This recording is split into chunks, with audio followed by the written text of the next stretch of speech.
sedang bersama Bapak Hotman Syah, yaitu putra dari Bapak Akim Jinjemarga yang merupakan Kades Penagan Ratu pada tahun 71 sampai 79 lalu. Saat ini kita akan mengkonfirmasi beliau mengenai sengketa tanah yang saat ini sedang terjadi oleh masyarakat dengan TNI Angkatan Laut Kimal wilayah Lampung. Baik Bapak Hotman Syah, bagaimana kabarnya hari ini? Baik, sehat, alhamdulillah. Sehat ya Pak ya, alhamdulillah. Sepengetahuan Bapak ini kan sebagai putra dari Bapak Akim Jinjemarga pada saat itu yang juga Kades pada tahun 71 sampai 79. Iya. Terkait sengketa tanah yang sedang terjadi nih, sepengetahuan Bapak sebenarnya seperti apa sih struktur tanah yang ada di Penagan Ratu saat ini? Iya. Mungkin bisa dijawab. Terima kasih. Bismillahirrahmanirrahim. Saya akan memberi keterangan seingat saya, ataupun moga-moga yang saya jelaskan ini banyak benarnya, ya. Jadi pertama kali saya akan cerita lebih dahulu. Pertama kali bahasa di desa kami Penagan Ratu ini adalah tanah lelatan. Tanah lelatan anak Penagan Ratu. Jadi itu terjemahan bahasa nasionalnya itu tanah ulayat desa Penagan Ratu, sejumlahnya 5.040 hektar. Tetapi itu terbagi tiga. Terbagi tiganya karena yang 1.540 hektar itu adalah kami ada persoalannya dengan dengan Transau, kalau bahasa dulunya adalah Angkatan Udara. Itu alhamdulillah sudah selesai. Nah, ini yang menjadi permasalahan ini dengan PT Pangan. Transkimau PT Pangan yang disebut terkenalnya KKO Angkatan Laut. Pada saat itu KKO. Nah, jadi tanah ulayat Desa Penagan Ratu itu yang didudukin oleh Penagan Jaya, Gedung Jaya itu jumlahnya 1.000 hektar. Nah, 1.000 hektar itu dari Wai Tabak, Wai Tulungkakan, terus sampai ke Wai Merah. Kali Merah. Nah, itu yang saya sebut Penagan Jaya dan Gedung Jaya sekarang. Adapun permasalahan yang jumlahnya 2.500 hektar ini dari Wai Tabak, Wai Merah, Kali Merah sampai ke perbatasan dengan Muara Sungkai atau Sungkai Wai Tulungmas namanya. Itulah tanah milik, arti katanya tanah ulayat adat anak Penagan Ratu. Nah, permasalahannya pertama kali ini ya, saya ceritakan bapak saya itu dulu di Akim Jinjemarga dilantik jadi kepala desa, kepala kampung, dulu namanya masih kepala kampung Penagan Ratu pada tahun 71. Nah, di waktu itu saya masih bujang tangguh. Tapi alhamdulillah berjalannya dari situ pada tanggal 1 bulan 10 1975 ya. Nah, bapak saya itu ada rencana mengumpulkan masyarakat adat Desa Penagan Ratu, kumpulnya di rumah Alam Shah, Menteri Alam Shah. Waktu itu dia Mayor Jenderal pangkatnya, bahwa menyatakan dengan masyarakat adat bagaimana apa ceritanya tanah ulayat kita, Penagan Ratu sekarang dikuasai oleh Transkimau ataupun PT Pangan waktu itu. Nah, maka terjadilah hasil musyawarah itu singkat. Ceritanya dihadiri tokoh-tokoh dan perwakilan menyatakan ini serah penuh dengan kepala desa Akim Jinjemarga tadi untuk mengurusnya. Nah, semenjak itulah saya sudah ikut.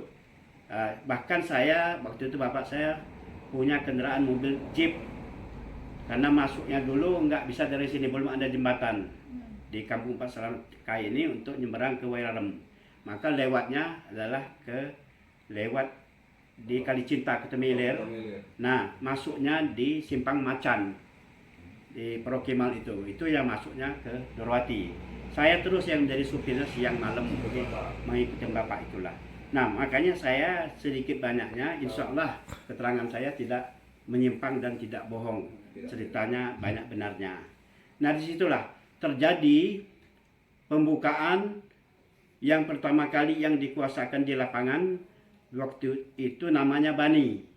Bani itu adalah orang Jawa, tetapi dia sudah masuk di desa Penagan Ratu. Nah itulah ceritanya. Dikelola oleh dia. Nah, waktu itu semua, nah ini kebelakangan ya, semua persoalan, semua hasil kerjaan bapak saya itu baik ya, di daerah Pokimal maupun di daerah Auri sana, dia lapornya ke Pak Alamsah waktu itu. Waktu itu bapak saya ya biar cepat dia bahasa dulu nih plane itu ada pesawat sekarang kan begitu. Nah itulah hasilnya. Jadi semua persoalan ini lapornya ke Pak Alamsah persoalannya. Nah seterusnya itulah mupakat dengan masyarakat adat Penagan Ratu bahwa tanah-tanah tersebut maka kita masukkan transpontan, ya translokal bahasanya, itu translokal. Itulah yang terjadi Nagan Jaya, Gedung Jaya dan Dorowati sekarang. Pertama Dorowati itu bukan di situ, adalah di daerah Tandiari sekarang, Tandiari, ya Tandiari. Nah itu yang dibilangkan adik Ansori tadi sama Pak Darwis tadi, sudah berdiri rumah seperti gubuk 36 rumah. Maka dibakar oleh dari KKO, kita sebutkan KKO lah, ataupun diperintah oleh KKO, nggak tahu kita dibakar, bahkan diusir. Nah bahkan bapak saya diancam waktu itu, diancam pakai senjata. Saya masih ingat itu Pak Nasution namanya orangnya, KKO-nya dia pakai stand dan dia orangnya hitam tinggi itu. Nah, maka bapak saya ada perlawanan dulu. Jadi kawan-kawan bapak saya itu ceritain dulu, ya bukan dia sendiri, termasuk saya juga kawannya. Sehingga saya cerita waktu itu tidak bisa bangun dari tempat duduk. Karena di zaman itu kan apa tuh langka yang namanya senjata yang agak bengkok itu kan. Nah kebetulan, ini kebetulan bapak saya itu punya senjata badik. Memang badik pusaka itu masih ada sama saya. Memang harus turunan dengan anak yang tua. Selain pada itu, dia ini dapat pinjaman pistol dari Haji Sayuti. Yang nyuruhnya pinjam adalah Bapak Alamsah tadi. Itu bukan untuk apa-apa, itu untuk menjaga diri. Karena mengingat di zaman itu Perokima ataupun KKU nggak ada rundingan, nggak ada istilahnya perdamaian, tidak ada. Yang mana yang salah bila perlu digebuk dan dikarungi. Nah sebagai contoh ceritanya, dia orang mengklaim tanah itu bukannya di daerah Tandiare, Dorowati, Penagan Jaya, Gedung Jaya saja, bahkan mengklaim tanah dari Prokimal sana sampai ke pinggir Kali Wararem. Sebagai contoh ini bukti, saya sanggup bisa angkat sumpah. Beliau waktu panen, penduduk asli, orang Penagan Ratu, orang Gedung Nyapa, orang Pungut Lama, orang Bumiagung, dia orang minta bagi. Ada yang bawa karung dan dikawal oleh 2 KKO. Setiap keliling sampai pinggir Kali Rarem kami ini. Nah setiap panen diminta. Dan situlah waktu kekejamannya di zaman waktu itu. Ya maklum waktu itu yang tentara memang kuasanya penuh. Tapi alhamdulillah ya bapak saya meninggalnya sakit. Ya nggak meninggal bukan kekerasan atau sampai ketembak, nggak tahu sebabnya juga. Dia orang menembak nggak jadi, dia orang bahkan Bapak Ansori Sabak itu dia tahu persis karena Bapak Ansori Sabak itu tinggalnya di berbatasan dengan Nagan Jaya itu dulu. Nah jadi sehingga mau terjadi itu dilawan sama bapak saya. Bahkan ada ancaman terakhir dulu ya, dia mau datang 2 mobil mau ke rumah saya masih Panggung dulu. Ditunggu oleh bapak saya dan rombongan keluarga di Penagan ini, ditunggu kedatangan oleh Perkimal yang atas pimpinan Wakil Komandan Pak Ritonga dulu. Itu Pak Ritonga itu dulu, itu ceritanya nggak datang itu alhamdulillah. Nah jadi belum ada penyelesaian penuh baik ya di daerah yang disengketa ini sekarang, persoalan ini sekarang, sehingga bapak saya sudah dilengserkan. Ini lengser ada cerita ini nggak apa-apa nih Pak, saya ceritakan. Karena ada di antara ya, kalau dulu cerita dulu itu kayu aja yang sudah digesek, kayu balokan 812, 712, apa sepanel sudah disusun di bawah rumah diambil oleh Prokimal karena tidak izin dengan mereka diambil ya. Bahkan mau ngambil buah kelapa pun di umbulan tidak boleh, harus izin dengan Prokimal. Tapi semenjak itu alhamdulillah suksesnya Penagan Jaya Dorowati dan Gedung Jaya, di situlah banyak yang sudah mengklaim, orang kami ini mengklaim, nyengketa. Ini bekas sumur saya, ini tanah saya, nenek moyang saya, dan sebagainya. Nah disitulah, jadi ceritanya ada di antara yang mau klaim 300 hektar, 200 hektar, itu bapak saya tidak mau tanda tangan. Bahwa ya tidak ada selebar begitu.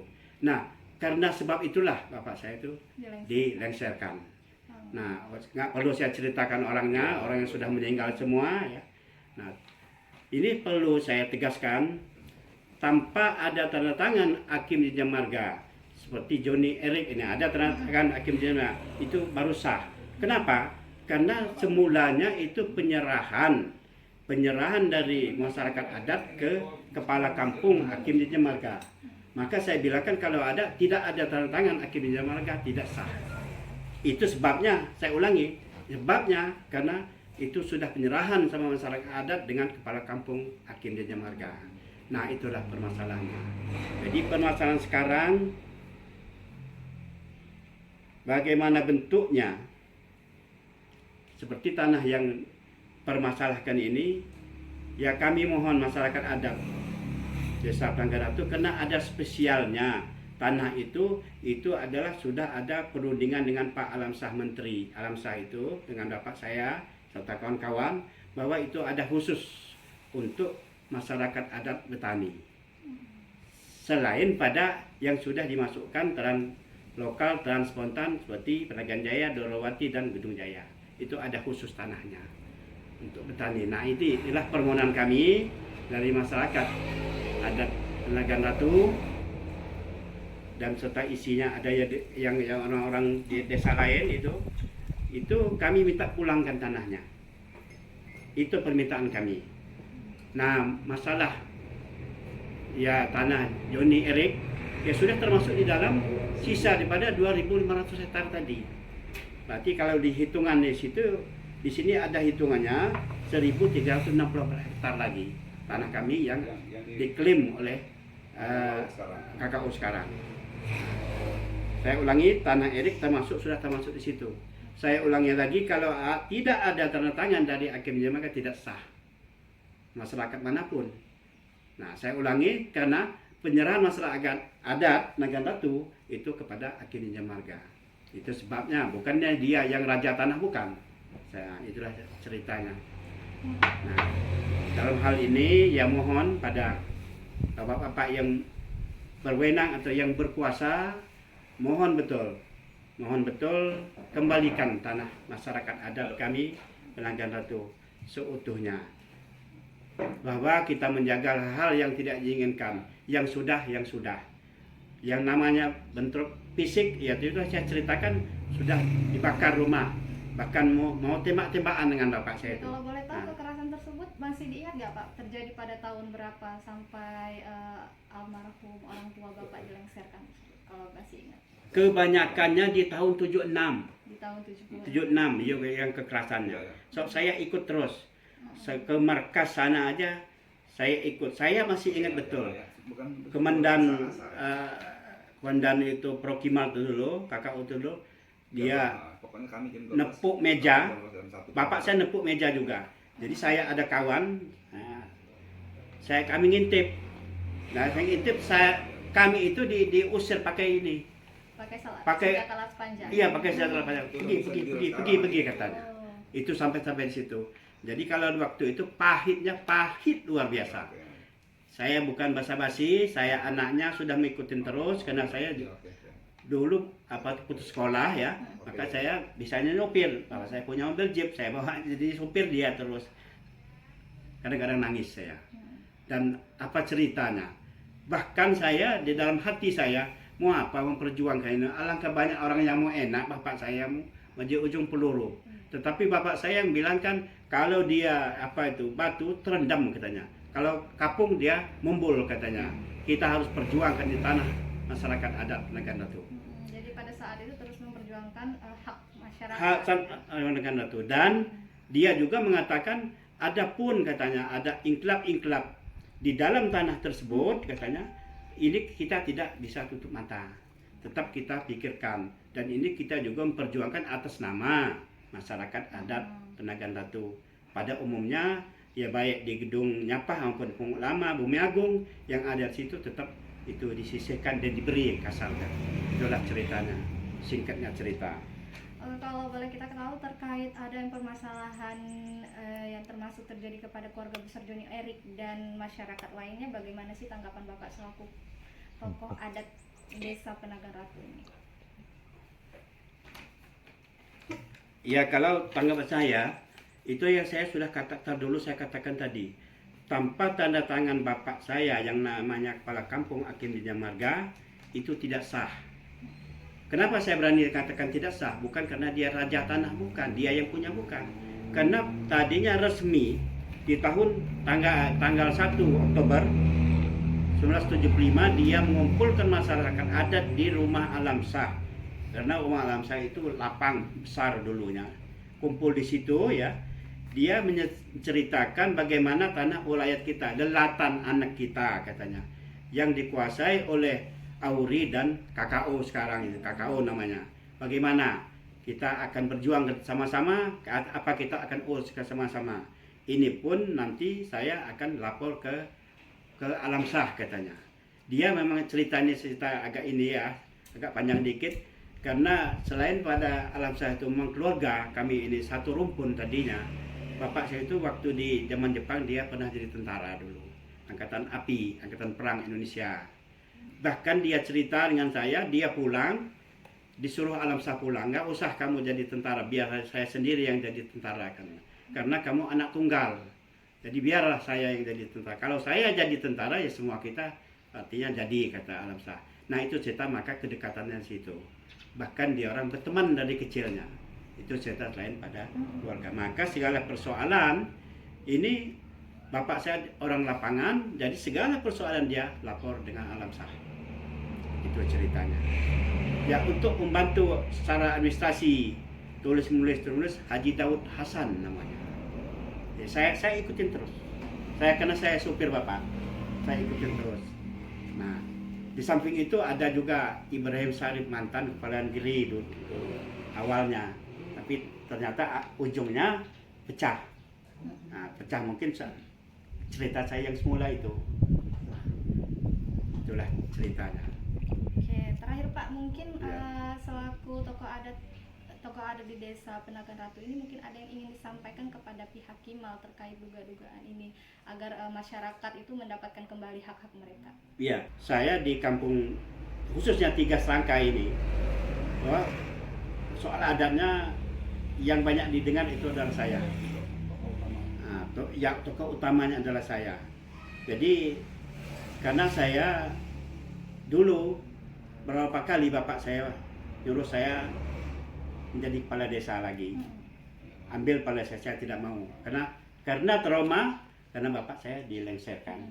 Nggak usah kata saya, nanti cari aja jalan lain. Kebetulan saya itu ada usaha dulu namanya di Semuli Raya di Tolomodim namanya. Nah pulanglah dari Tolomodim itu saya begawi namanya. Di tahun 94-95 saya begawi, mendapat gelar Sultan. Nah di situ saya mempelajari adat penuh. Nah disitulah penghayatan daripada istilahnya Parwatin ataupun tokoh adat itu adalah orang yang paling sabar sebenarnya. Orang yang paling sabar. Kenapa? Orang aturannya ribut. Kalau nama tokoh adat Parwatin itu menengahinya, alhamdulillah tidak ribut. Aturan dia itu pecah keluarga. Kalau ditengahin oleh Parwatin dan tokoh adatnya tidak jadi pecah keluarga. Ini bukan omong kosong, bisa ditanya di seluas-luasnya di yang tokoh-tokoh adat lain. Ini alhamdulillah saya sementara ini ya saya menjadi panutan masalah ini. Nah, itulah himbauan saya dari pihak Prokimal, KKO yang mengklaim tanah daripada tanah ulayat adat Desa Pelanggan Ratu, mohon dikembalikan untuk masyarakatnya untuk usaha, bukan untuk dijual belikan. Nah, mohon betul untuk usaha masyarakat Desa Pelanggan Ratu. Begitu, terima kasih atas penjelasan Bapak dan kesaksian Bapak pada saat itu ya Pak ya. Semoga permasalahan terjadi pada masyarakat khususnya di Desa Penagan Ratu ini bisa terselesaikan dan masyarakat bisa mendapatkan hak mereka kembali. Amin. Yang jelas saya mohon betul dengan pihak berkuasa, bahkan sampai Bapak Presiden Joko Widodo, mohon tolong dikembalikan masyarakat tanah ulayat adat kami Desa Pelanggan Ratu, mohon betul. Jadi jangan sampai kita yang terjadi hal-hal yang tidak diinginkan seperti baru-baru dengar ini terjadi di daerah Batam, Melayu itu. Karena Melayu itu masih ada kaitannya dengan Lampung ini, keturunannya. Kalau Melayu orang keras, kami juga keras juga. Nah, kalau ya Melayu berani mati, Lampung ini banyak bodohnya, Pak, berani mati juga. Nah, bahwa lubang itu jangan dilewatin, kamu nanti mati. Tetap dia mati, karena apa? Dia mempertahankan haknya. Itu sebabnya. Nah, itulah sebagai keterangan dari saya, lebih dan kurang ya saya mohon maaf, sama Allah saya mohon ampun. Wabillahi taufiq wal hidayah. Wassalamualaikum warahmatullahi wabarakatuh. Waalaikumsalam. Baik pemirsa, demikianlah kesaksian Bapak Hotman Syah yang juga merupakan saksi mata atas kekerasan yang terjadi pada tahun 76. Dan semoga para petinggi yang ada di Lampung Utara maupun Indonesia dapat mendengarkan suara-suara masyarakat yang saat ini diduga ditindas oleh oknum TNI Angkatan Laut wilayah Lampung. Saya Santi Yuliana bersama tim mengakhiri. Sampai jumpa. Wassalamualaikum warahmatullahi wabarakatuh. Waalaikumsalam warahmatullahi wabarakatuh.